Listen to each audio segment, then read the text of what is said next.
வணக்கம் மக்களே. தமிழக அரசு காலியாக உள்ள அங்கன்வாடி மைய காலி பணியிடங்களை நிரப்புவதற்கான அறிவிப்பை அரசாணை வெளியிட்டாங்க.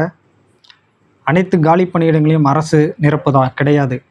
அப்படி அனைத்து காலி பணியிடங்களையும் அரசு நிரப்பவில்லை என்றால் ஆல்ரெடி அங்கே ஒர்க் பண்ணுற ஒர்க்கர்ஸுக்கு பணிச்சுமை அதிகரிக்கும் என்று அரசாங்கத்துக்கு தெரியாதா?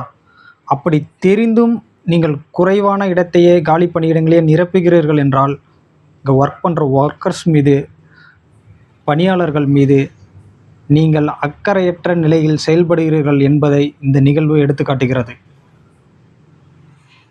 என் மக்களே, விஓ இருக்காங்க இல்லைங்களா, கிராம நிர்வாக அலுவலர், அவர்கள் 10ஆம் வகுப்பு தேர்ச்சி பெற்றிருந்தால் ஒரு விஓ ஆயிடலாம். ஒரு கிராமத்தை நிர்வகிக்கக்கூடிய அலுவலருக்கே 10th குவாலிஃபிகேஷன் போதும்.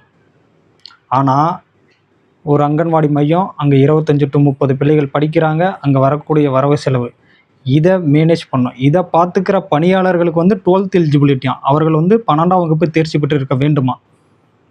எதன் அடிப்படையில் நீங்கள் கல்வி தகுதியை நிர்ணயிக்கிறீர்கள் என்று எனக்கு தெரியல. அப்போ நீங்கள் ஒரு அங்கன்வாடி பணியாளருக்கே 12ஆம் வகுப்பு தேர்ச்சி பெற்றிருக்க வேண்டும் என்றால் அப்போ விஓவுக்கெல்லாம் ஒரு டிகிரி கம்பல்சரி முடிச்சிருக்கணும். அதே போல் எத்தனையோ மாநாடுகள் இவங்க நடத்திட்டாங்க. மக்களுக்காக சேவை செய்ய அரசியல் பணியில் இருப்பவர்களுக்கு மாதச்சம்பளம், அதாவது எம்எல்ஏ இவர்களை போன்றவர்களுக்கு மாதச்சம்பளம் 1.5 லட்ச ரூபாய். ஆனால் அரசாங்க வேலை, அவர்கள் மக்கள் சேவை செய்ய வந்தவங்களுக்கே 1.5 லட்ச ரூபா. மக்களுக்கு வேலை செய்ய வந்த இவர்களுக்கு சம்பளம் 10,000 5,000.